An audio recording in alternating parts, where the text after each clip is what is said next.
열왕기상 17장 17절에서 24절의 말씀입니다. 구약성경 545쪽 열왕기상 17장 17절에서 24절, 우리 다같이 함께 한 목소리로 합독하시겠습니다. 이 일 후에 그 집 주인 되는 여인의 아들이 병들어 증세가 심히 위중하다가 숨이 끊어진지라. 여인이 엘리야에게 이르되 하나님의 사람이여, 당신이 나와 더불어 무슨 상관이 있기로 내 죄를 생각나게 하고 또 내 아들을 죽게 하려고 내게 오셨나이까. 엘리야가 그에게 그의 아들을 달라 하여 그를 그 여인의 품에서 받아 안고 자기가 거처하는 다락에 올라가서 자기 침상에 누이고 여호와께 부르짖어 이르되 내 하나님 여호와여, 주께서 또 내가 우거하는 집 과부에게 재앙을 내리사 그 아들이 죽게 하셨나이까 하고 그 아이 위에 몸을 3번 펴서 엎드리고 여호와께 부르짖어 이르되 내 하나님 여호와여, 원하건대 이 아이의 혼으로 그의 몸에 돌아오게 하옵소서 하니 여호와께서 엘리야의 소리를 들으심으로 그 아이의 혼이 몸으로 돌아오고 살아난지라. 엘리야가 그 아이를 안고 다락에서 방으로 내려가서 그의 어머니에게 주며 이르되 보라, 내 아들이 살아났느니라. 여인이 엘리야에게 이르되 얘가 이제야 당신은 하나님의 사람이시오, 당신의 입에 있는 여호와의 말씀이 진실한 줄 아노라 하니라.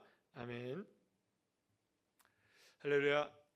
옆에 있는 분들과 인사 나누겠습니다. 반갑습니다. 예, 감사합니다. 하나님의 은혜 가운데 오늘 밤에 나오셔서 예배하는 여러분들에게 풍성한 은혜 주실 줄로 믿습니다.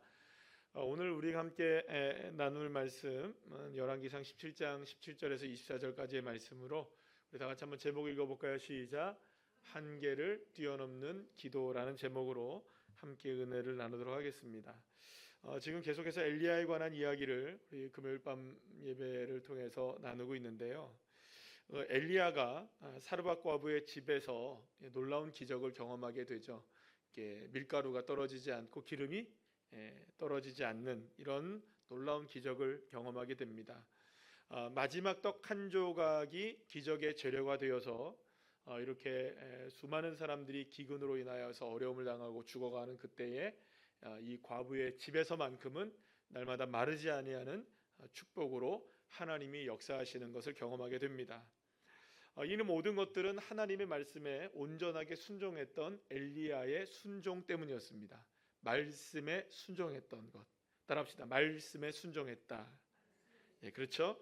말씀에 순종했을 때마다 하나님이 어떻게 이 엘리야를 통해서 역사하시는지를 엘리야는 계속해서 이렇게 경험을 하고 있었던 겁니다. 그리시네가에 가라. 그러면 갑니다. 또 아하방에 가서 외쳐라. 외칩니다. 까마귀가 먹을 걸 줄 거다 하면 그렇게 합니다. 또 사르밧으로 가라. 그러면 갑니다. 그죠? 하나 마지막 남은 떡 조각, 이걸 나를 위해서 헌신해라. 이렇게 당당하게 요구할 수 있었던 그 하나는 어떤 것 때문에 그러냐? 하나님 말씀에 순종하면 기적이 일어난다. 할렐루야. 그러니까 기적의 재료가 필요합니다. 기적의 재료가 필요합니다. 기적의 재료는 뭘까요? 순종입니다. 반드시 순종만이 기적의 열매를 맺게 되어 있습니다. 자, 그런데 예기치 않은 일이 일어나게 됩니다. 하나님께서 놀라운 은혜를 베푸셔서 기근 가운데서도 사르밧에서 마르지 않는 축복을 날마다 경험하게 되었던 이 과부의 가정 안에 그 엄청난 문제가 터지게 되죠. 심각한 문제입니다. 과부의 아들이 중한 병을 앓다가 시름시름 앓다가 고통을 당하며 갑자기 죽게 된 것입니다. 사실은 엘리야도 과부도 아들도 나름대로는 행복했을까요? 안 행복했을까요? 그렇죠. 이 과부나 과부의 아들은 마지막 떡 한 조각 먹고 죽으려고 했는데 아직까지 죽었어요? 안 죽었었어요? 안 죽고 살아 있었단 말이에요. 많은 사람들이 힘겨울 때 자기네는 괜찮았거든요. 그러니까 여러분들 이게 얼마나 놀라운 일이에요. 그러니까 날마다 그걸 경험할 때마다 얼마나 능력을 경험했겠어요. 아무나 누릴 수 없는 기적의 중심에서 그들은 늘 언제나 풍성한 식탁을 경험했고 하나님의 인도하심과 도우심으로 인하여서 찬양하며 감사하는 삶을 살았을 거예요. 자, 오늘 본문에서도 여러 가지 이야기가 나오긴 하지만 맨 마지막에 보게 되면 과부가 드디어 이제 이런 얘기를 하죠. 내가 당신이 하는 말이 진짜 참말인 줄 알겠다. 진실한 말씀인 줄 알겠다. 이런 얘기하죠. 그러면 그동안 엘리야가 집에서 맨날 밥만 먹고 있었던 거 아니겠죠? 무슨 말인지 아시겠어요? 그동안 뭘 했겠어요? 이 엘리야가 계속 이 과부에게, 사박 과부에게, 아들에게 뭘 가르쳤겠어요? 하나님의 말씀을 계속 가르쳤던 거예요. 믿기진 않았지만 그 하나님의 말씀을 들었던 거겠죠. 출애굽에 관한 이야기도 들었을 것이고, 모세에 관한 이야기도 들었을 것이고, 아브라함에 관한 이야기도 들었을 것이고, 많은 이야기들을 이 누가 들었을까요? 이 사르밧 과부와 아들이 들었을 거예요. 그러니까 그 말씀들을 이렇게 나누면서 얼마나 풍성한 식탁을 경험하고 하나님 말씀의 은혜를 경험했겠습니까? 그런데 그 행복이 갑자기 깨진 겁니다. 어제까지만 해도, 아니 오늘까지만 해도 시름시름 알았지만 생명 붙어 있었단 말이에요. 그런데 오늘 아침에 어떤 일이 벌어지게 되느냐?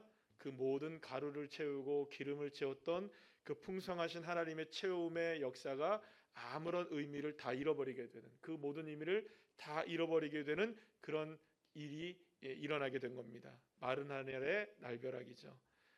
아들의 죽음.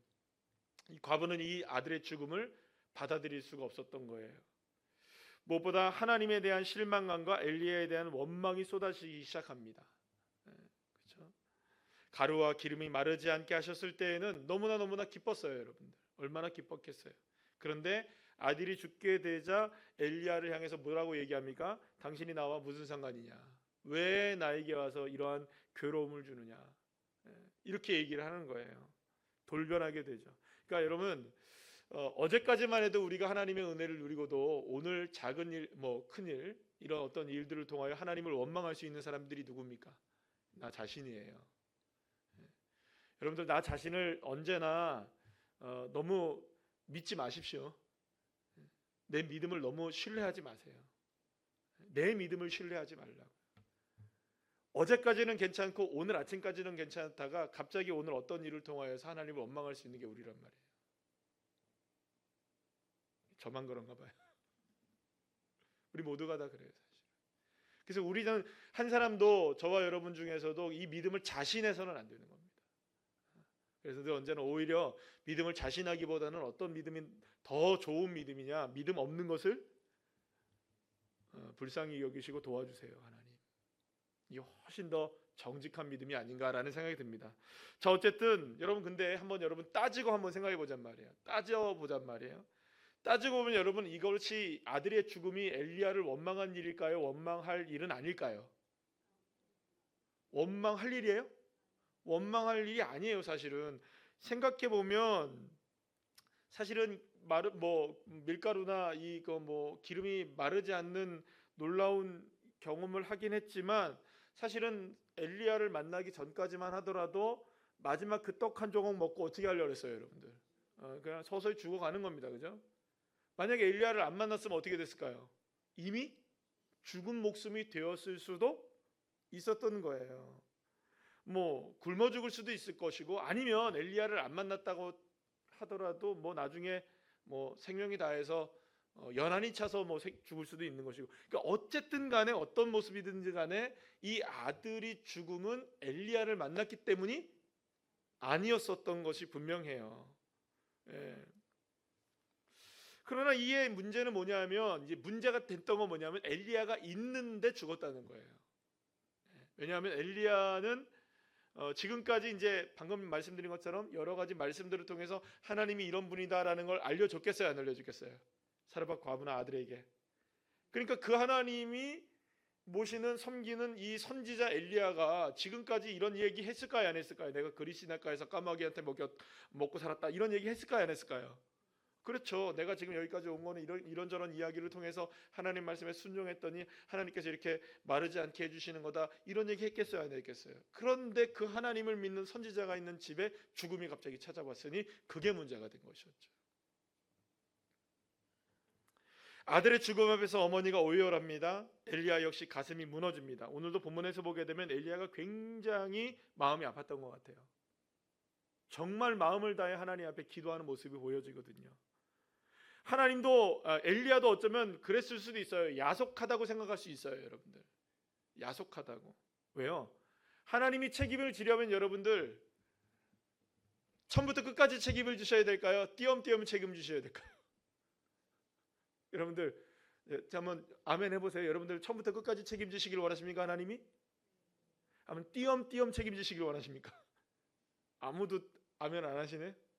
그렇잖아요. 하나부터 열까지 주님이 책임지셔야지. 하나는 되고 두 개는 이번엔 건 안 되면은 이게 뭐냐고요? 이렇게 얘기하는 거예요. 그죠? 왜 그러는 거예요, 하나님? 원망이 될 수 있겠죠. 그러니까 사실은 엘리야도 그런 생각했던 거예요. 지금까지 실패가 있었습니까? 없었습니까? 없었잖아요. 지금까지 실패가 없었어요. 아합 왕에게 서가지고 3년 동안 비 내리지 않겠다라고 선포할 때도 실패한 거 아니잖아요, 그죠? 그리 시내가에서 실패하지 않았어요. 사르밧에 와서도 실패하지 않았어요. 언제나 하나님의 말씀에 순종할 때마다 하나님이 역사하셨는데 말씀에 순종해 살았는데도 불구하고 아이가 죽었단 말이에요. 그러니까 어떻게 보면은 이 엘리야로서는 그런 마음이 있었던 거예요. 하나님 책임지시려면 끝까지 책임지시지 왜 이렇게 띄엄띄엄 하십니까? 여러분 이게 우리의 궁금증이기도 하고 우리의 사실은 마음이기도 해요. 그 깊숙한 마음 속에. 예. 그렇잖아요, 여러분. 예. 예전에 그런 여러분들 지금 이제 요즘에도 그런 경우들이 있겠죠. 이제 출근하거나 아니면 학교 갈 때 보면은 이제 예전에 저 같은 경우도 이제 멀리서 학교를 간다고요. 지하철을 타고 뭐 이렇게 차를 타고 가요. 그 지하철 탈 때 항상 그 자리에 타잖아요. 그러면 그 자리가 항상 비는 자리가 있을까요, 없을까요?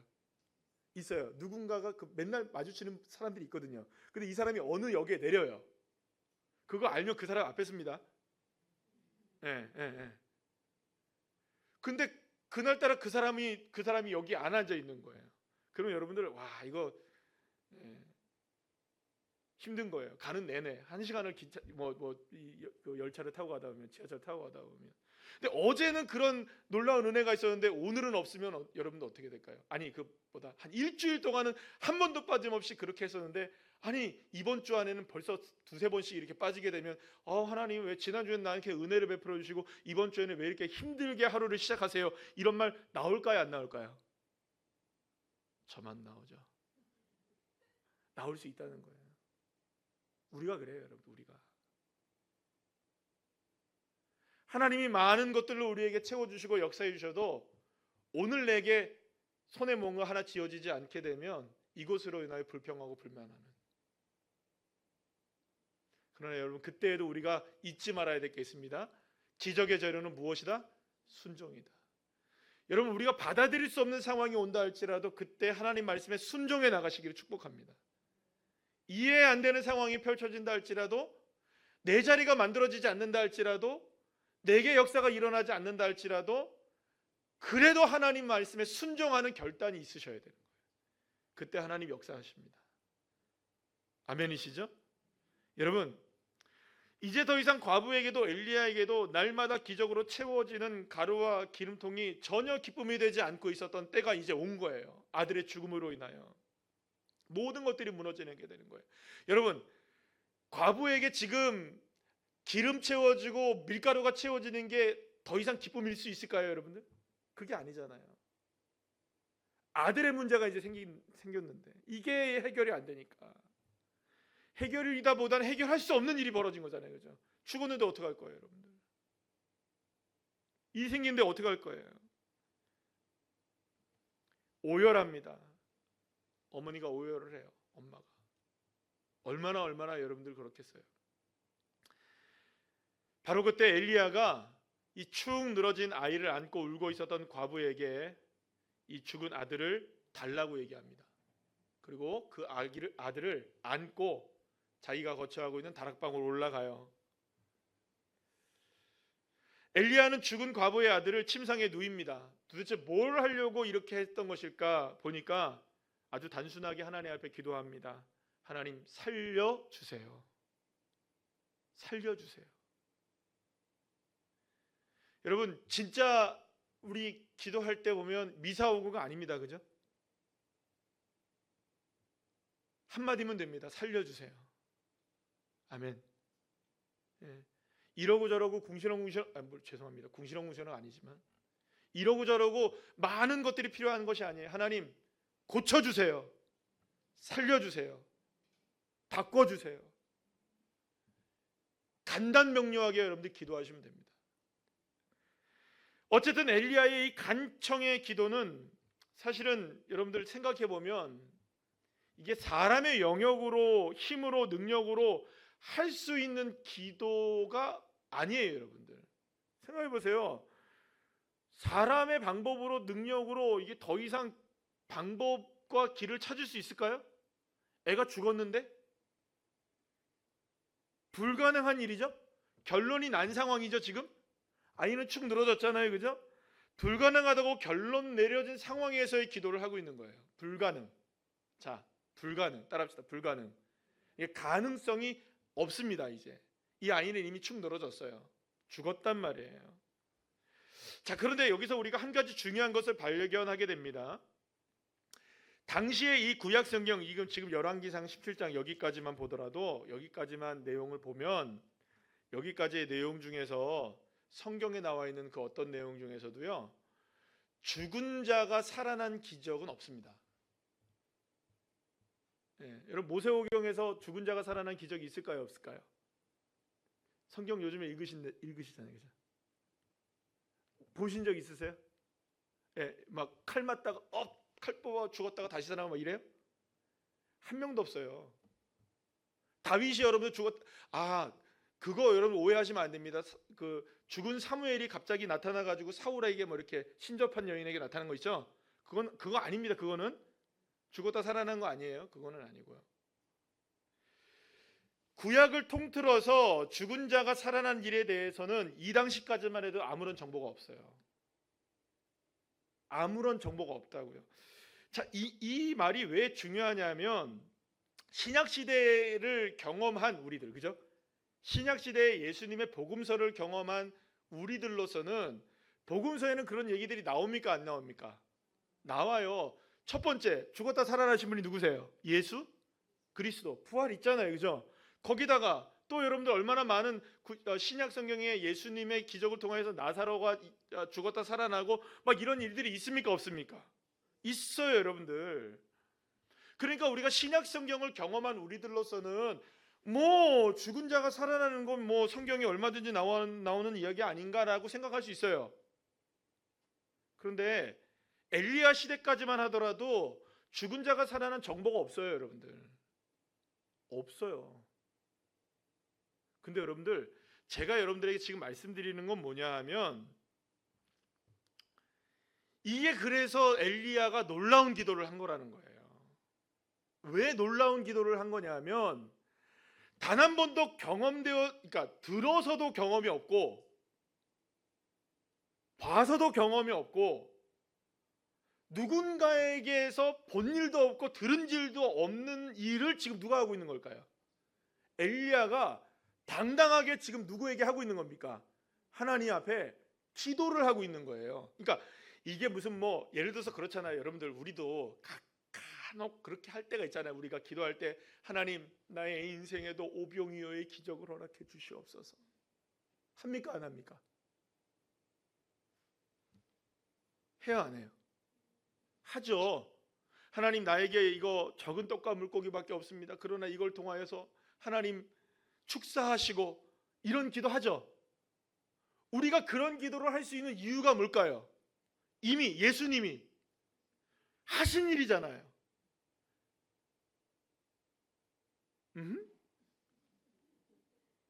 이해가 되시죠? 예를 들어 우리가 지금 다리가 너무 아파요. 그래서 일어나지 못해요. 그러면 하나님 앞에 우리가 기도를 할 수 있잖아요. 하나님, 못 걷는 자를 주님께서 일으켜 세우시고 달리다 컴하신 것처럼 내 다리도 일어나게 해주세요라고 기도할 수 있잖아요. 그죠? 우리가 보고 배운 게 있잖아요. 그러니 기도를 할 수 있잖아요. 심지어는 여러분들 풍랑이 막 일 때 우리 기도할 수 있잖아요. 주님, 내가 주님을 깨웁니다. 제자들은 못 깨웠지만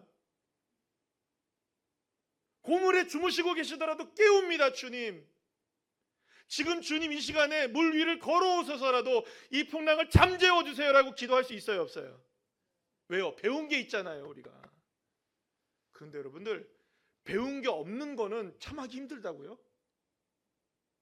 본 일도 없고 들은 일도 없는 건 하기가 힘들다고요.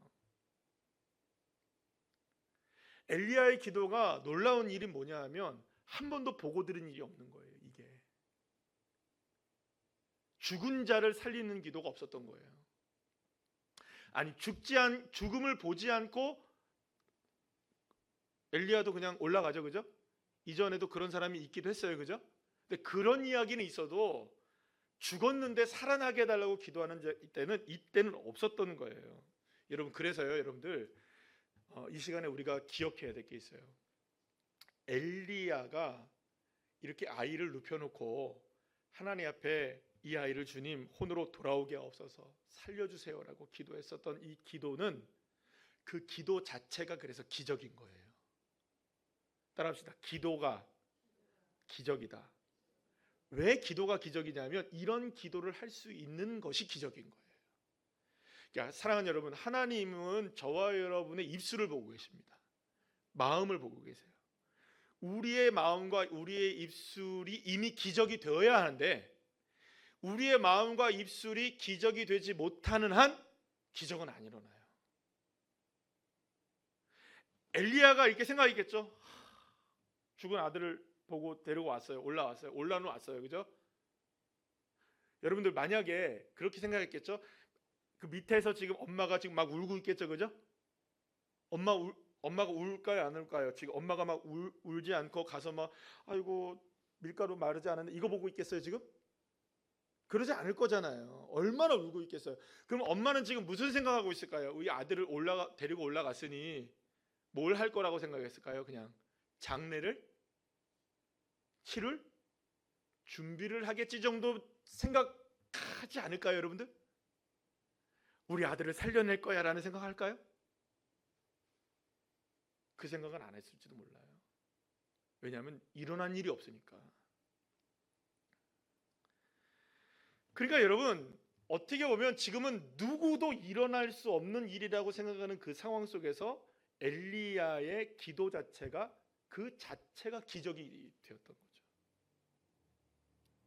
생각의 한계를 뛰어넘는 기도, 상황의 한계를 뛰어넘는 기도, 되고 안 되고의 문제에 대한 주권이 나에게 있는 것이 아니라 여호와 하나님께 있다는 믿음을 가진 기도 자체가 뭡니까? 기적인 거예요. 그래서 여러분들, 이런 모든 생각과 한계를 뛰어넘는 기도를 할 수 있는 게 기적임을 믿으시길 바랍니다. 그럼 우리의 기도는 어떤 기도여야 될까요? 그러니까 어떻게 보면 뻔한 기도이기도 하겠지만, 여러분, 우리의 기도는 정말 뻔한 기도를 넘어서는 기적의 기도가 되셔야 돼요. 이제는 더 이상 소망이 없다. 이제는 더 이상 안 될 것 같다.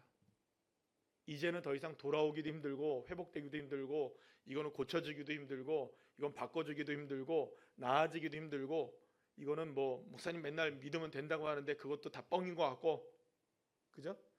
그러한 상황에 우리가 놓여 있다 할지라도 그때 우리의 기적의 언어가 필요하고요. 기적의 마음이 필요한 거예요. 그럼에도 불구하고 하나님은 하신다. 여러분, 그렇기 때문에 기도는요, 계산해서 될 일이 아닌 거죠. 기도는 불가능의 장벽을 뚫어가는 겁니다. 한계 상황에서도 절대로 포기할 수 없는 것 하나가 있는 거예요. 왜냐하면 여호와 하나님의 주권, 하나님의 역사하심, 하나님의 전능하심. 그러고 보면 여러분, 성경에 나오는 수많은 기적들의 이 이야기들을 보게 되면 모두가 다 이 기적들이 일어나게 된 그때에는요, 한계를 뛰어넘는 기도들이 있었어요. 여러분 보세요. 모세가 출애굽하면서 이제 앞에는 뭐가 막혀 있습니까? 홍해가 막혀 있고 뒤에는 애굽의 군대가 쫓아오잖아요. 그때 모세가 외친 게 뭡니까? 여호와 하나님이 오늘 이 시간 너희들 위하여 행한 일을 보라라고 얘기하죠. 그러면 손을 내민단 말이에요. 여러분, 이거는 단순하게 행위를 얘기하는 것이 아니라 여호와 하나님이 행하실 일을 보겠다고 얘기하는 기도의 선언인 거라고 볼 수가 있는 거예요. 일종의 기도죠. 여러분, 이거를 생각해 보세요. 손을 뻗치면 물이 갈라질 것이라고 생각했을까요? 모세가 내가 지금 손을 쫙 펼치면 얘들아 잘 봐라, 쫙 펼치면 이게 딱 될 거야, 봐라 하면서 이렇게 했나요? 아니요, 그냥 여호와 하나님의 구원을 보라는 것이었어요. 하시는 일은 누가 하십니까? 자기의 생각과 상상을 뛰어넘어서 역사하시는 분은 하나님이신 거예요. 그러나 주님이 뭘 보시고 들으시냐? 우리의 손과 마음과 발과 행동과 믿음의 기도를 보시는 거예요. 아멘이시죠? 여러분, 여호수아가 그 가나안의 5 그 족속들의 연합군들이 기브아를 쳤을 때 기브아를 구원하기 위해서 여러분들 전쟁을 치르잖아요.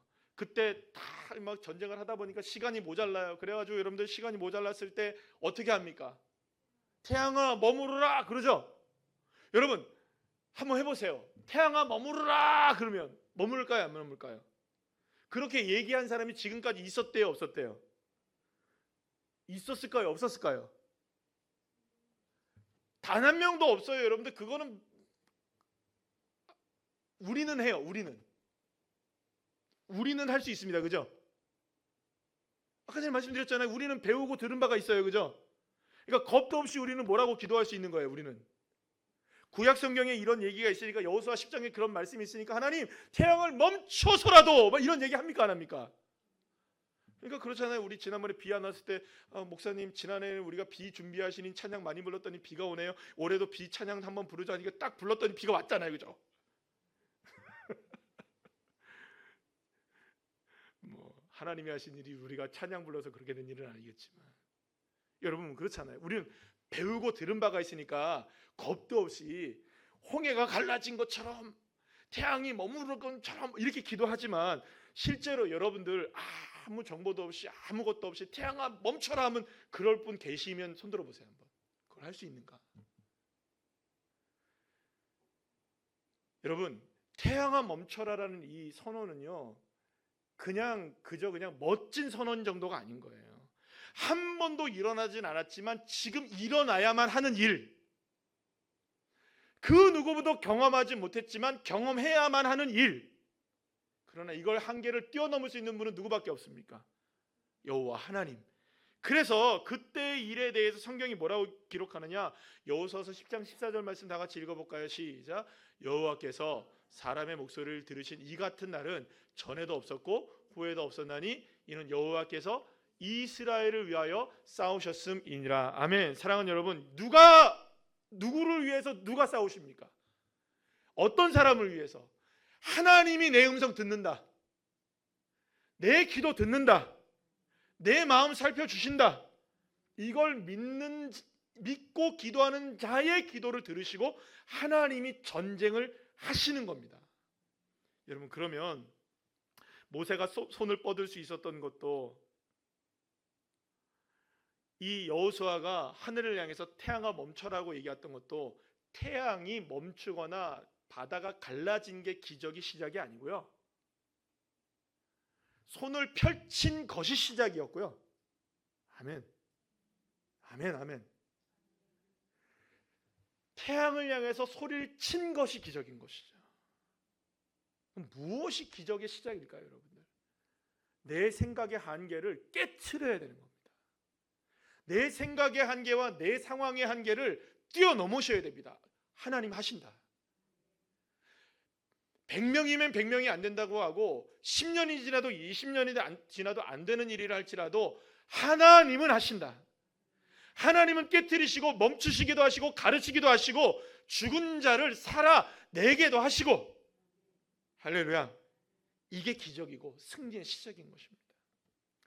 사랑하는 여러분, 엘리야가 죽은 아이를 위해서 기도했을 때 하나님은 그냥 가만히 그 기도를 들으신 것이 아니셨을 거예요. 이미 그 아이는 죽었잖아요. 그죠?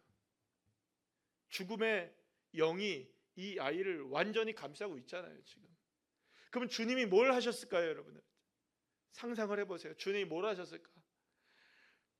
이 엘리야가 하나님 앞에 이 사람으로, 이 아들로 인하여 아들에게 하나님 이 영혼을 혼으로 다시 돌아오게 해주세요라고 했을 때 하나님이 이 혼을 다시 돌리기 위해서 죽음의 영과 치열하게 안 싸우셨겠어요? 사랑하는 여러분, 그러니까 결국에는 이 아이의 죽음을 몰아내시기 위해서 주님이 싸우실 수 있도록,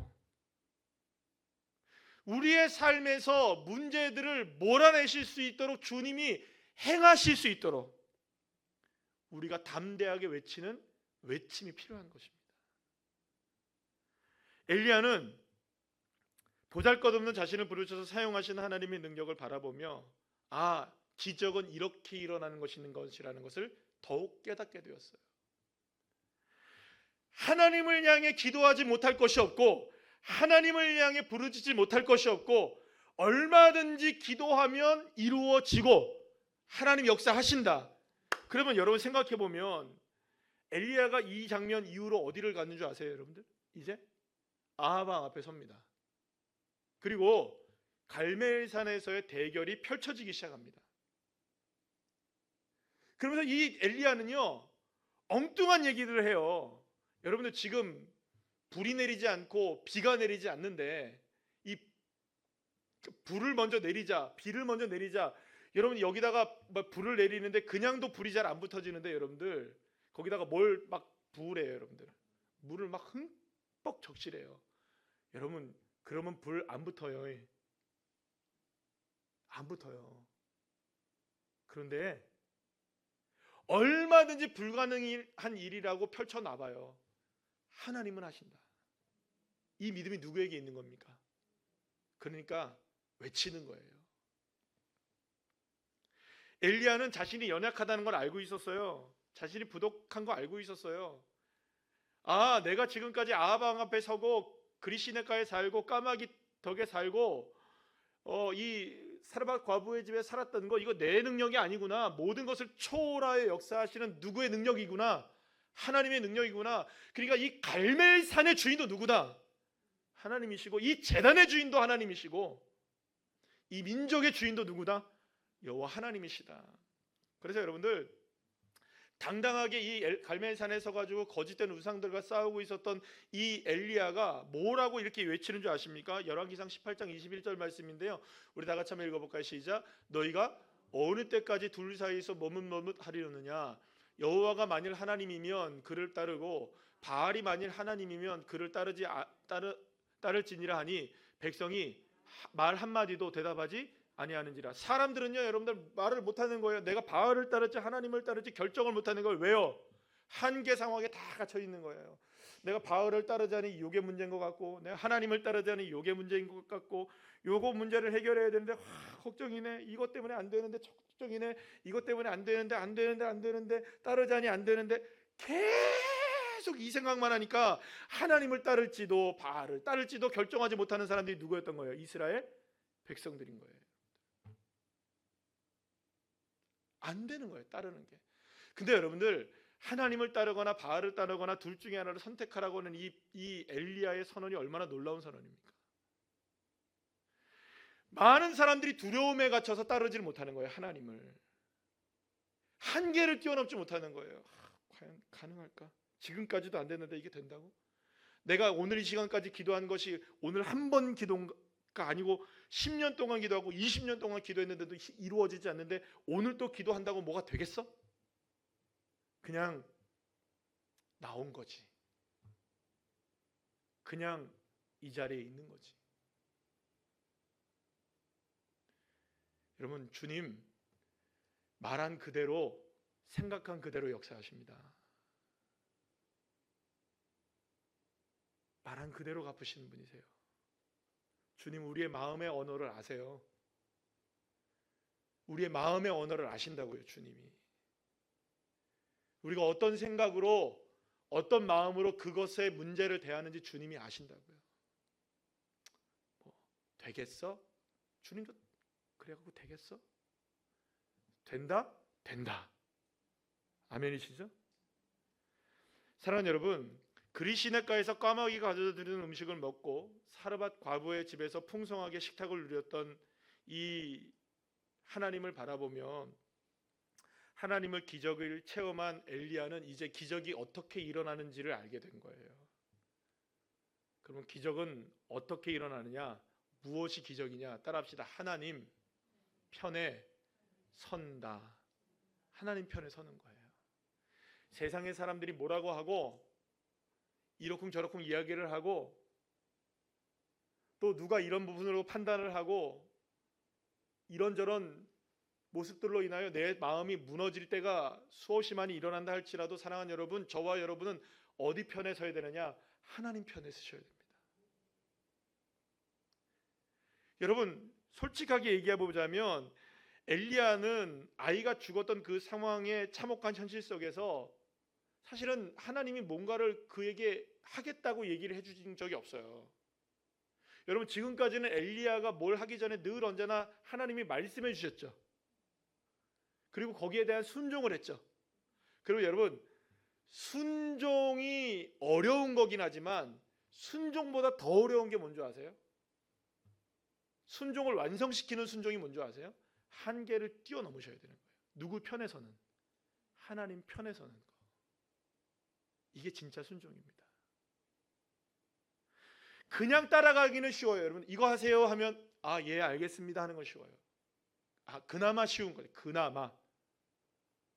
그러나 여러분, 아무런 음성이 들리지 않고 아무것도 보이지 않고 아무 약속도 없을 때라도 내가 하나님 편에 서겠다, 이 결단, 이게 한계를 깨트리는 기도의 시작이 되는 겁니다.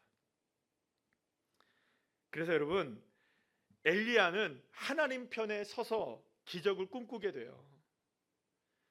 지금까지 하나님께서 기적을 꿈꾸면서 엘리야를 따라오게 하신 거였다면 이제는 엘리야가 하나님의 기적을 꿈꾸며 하나님 편에 서게 되는 거죠.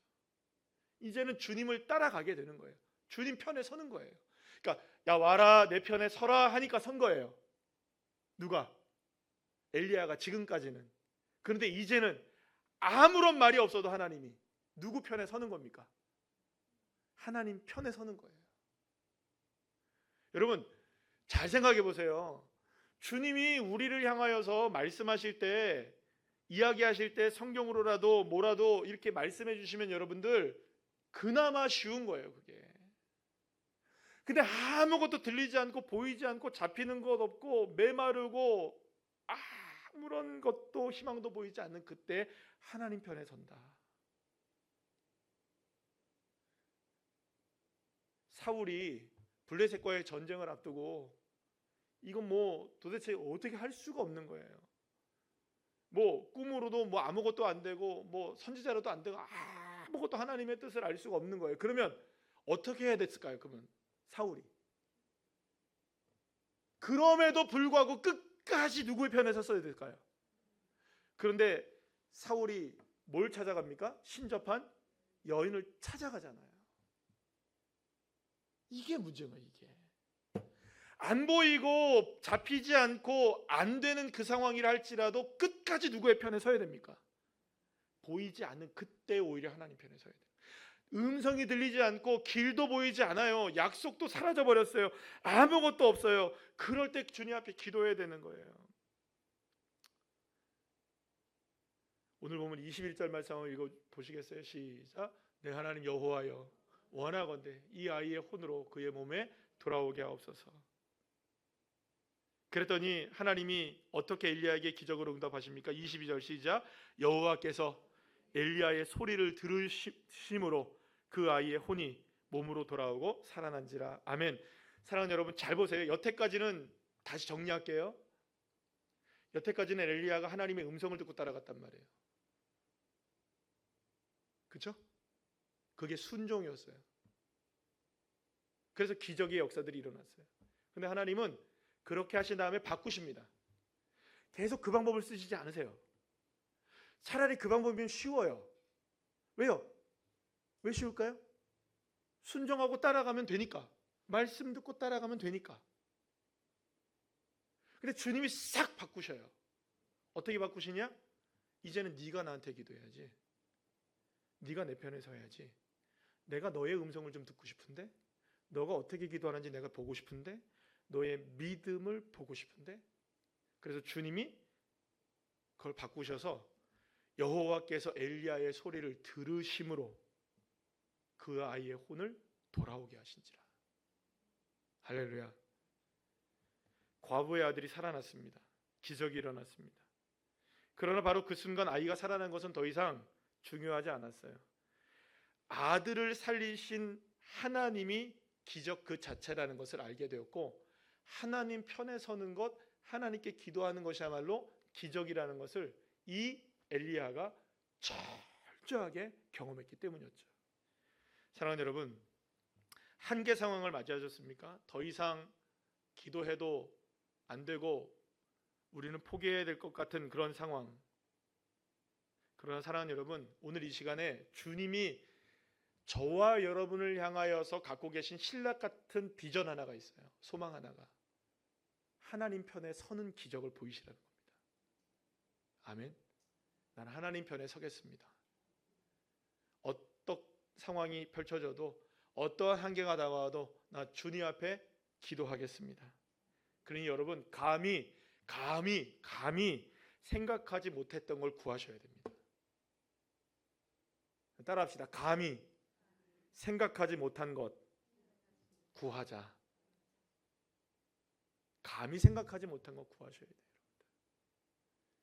죽은 자가 살아날 수 있다는 것을 생각할 수조차 없었던 엘리야가 하나님의 전능하신과 기적의 역사를 바라보며 기도했었던 것처럼, 그럴 때